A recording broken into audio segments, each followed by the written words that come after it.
हमारे देश में इस समय सब कुछ बदल दिया गया है। शिक्षा व्यवस्था 2 साल से ठप हो गई है, कुछ क्या होगा कुछ पता नहीं।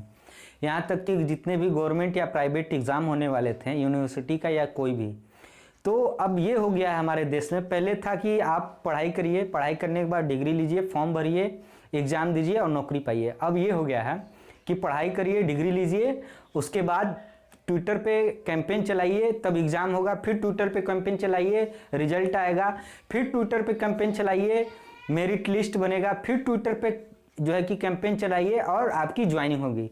तो अब जो है कि सरकार तक बात कैसे पहुंचेगी, तो डायरेक्ट नहीं पहुंच सकती है, ट्विटर एक माध्यम है। हालांकि सरकार बहुत दबाव बना रही है ट्विटर पे कि ट्विटर सरकार का काम, मतलब कि सरकार के खिलाफ कुछ ना बोले, लेकिन बात ये साफ है, जिस तरीके से रेलवे एनटीपीसी का जब ट्विटर पे कैंपेन चला, कई सारे स्टूडेंट इसमें भाग लिए थे। कम से कम भाग ले लीजिए, अंगूठा का ही काम है, बहुत ज़्यादा आपका दिमाग लॉस नहीं हो जाएगा या आपका पैसा भी नहीं खर्च होगा।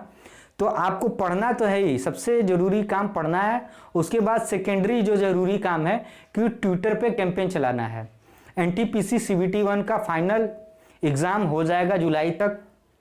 उसके बाद आपको जस्ट 15 दिन, 20 दिन या 25 दिन बाद फिर से ट्विटर पे कैंपेन चलाना होगा कि रेलवे एग्ज़ाम का रिजल्ट दो, इस तरीके का कुछ न कुछ। अगर आप नहीं करते हैं तो एग्ज़ाम का रिजल्ट समझ लीजिए कि सरकार चली जाएगी 2024 तक और आप बूढ़े हो जाएंगे, बाल भी झड़ जाएंगे, सब कुछ हो जाएगा, लेकिन एग्ज़ाम का रिजल्ट नहीं आएगा जब तक आप ट्विटर पे कैंपेन न चलाएं। जस्ट लाइक एनटीपीसी का जब चला था, उसी तरीके से अब ग्रुप डी का भी एग्ज़ाम डेट का आप लोग चलाएंगे, तभी ग्रुप डी का आएगा। इसी तरीके से सारे एग्ज़ाम में यही हो रहा है। तो बात जो सबसे इम्पोर्टेंट थी कि पढ़ना है, पढ़ने के बाद एग्ज़ाम भी देना है, लेकिन एग्ज़ाम देने से पहले ट्विटर पे कैंपेन चलाना है। सबको साथ आके ये सारा काम करना होगा, नहीं तो आप पढ़ते रह जाएंगे और उस पढ़ाई का कोई मतलब नहीं है कि जिसका लक्ष्य न हो। इतिहास भूगोल रटने से आपका दिमाग नहीं बढ़ जाता है। ये सिर्फ कई सारे देश में इतिहास भूगोल जैसा टॉपिक ही नहीं होता है कि इतिहास भूगोल ये सब पढ़ाया जाए, लेकिन हमारे देश में है। तो इससे कोई आपका बौद्धिक क्षमता का विकास नहीं हो जाता है, या फिर आप जो है कि पैसा नहीं झाड़ने लगेंगे इतिहास भूगोल पढ़ के, करोड़पति तो नहीं बन जाएंगे।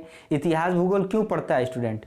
क्योंकि जीके वगैरह ये सारे टॉपिक कि एग्ज़ाम में आएगा, हम वहाँ से करके निकल जाएंगे। आप ऐसे लोगों को बताइए जो नौकरी करते हों और अच्छी नौकरी करते हों, उनके मन मुताबिक हो, और वो इतिहास भूगोल, नागरिक शास्त्र और करंट अफेयर जीके पढ़ते हों। ऐसा कोई भी व्यक्ति नहीं होगा जो इन सब चीज़ों में कि अकबर कौन था, कहाँ था, क्या था, इन सारी चीज़ों से कोई मतलब नहीं होता है।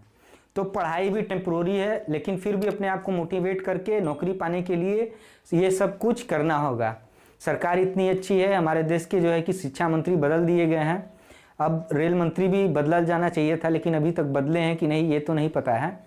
लेकिन ये सारी चीज़ें हैं। अब देखिए बात ये है कि बदलने का प्रोसेस ये है कि आपने उन सारे मंत्रियों का नाम याद किया होगा। अब होगा ये कि आपके एग्ज़ाम से जस्ट पहले इन सारे मंत्रियों का नाम बदल दिया गया, मतलब मंत्री बदल दिए गए हैं। तो आपको क्या है कि अलग से प्रिपरेशन करना होगा, इन लोगों का नाम याद रखना होगा, क्योंकि ये आएगा ही, करंट अफेयर है। तो करंट अफेयर में, रेलवे में यही सब चीज़ें आती हैं कि ये मंत्री बदल दिए गए हैं, अब किसको मिला है पदभार। तो ये सारी चीज़ें आप लोग याद रखिएगा, ये बहुत ज़रूरी है। और ये 4 दिन के 4 दिन में किसी न किसी विभाग का आपको मंत्री पूछेगा ही पूछेगा। धन्यवाद, पढ़ते रहिए और ट्विटर पे कैंपेन भी चलाते रहिए।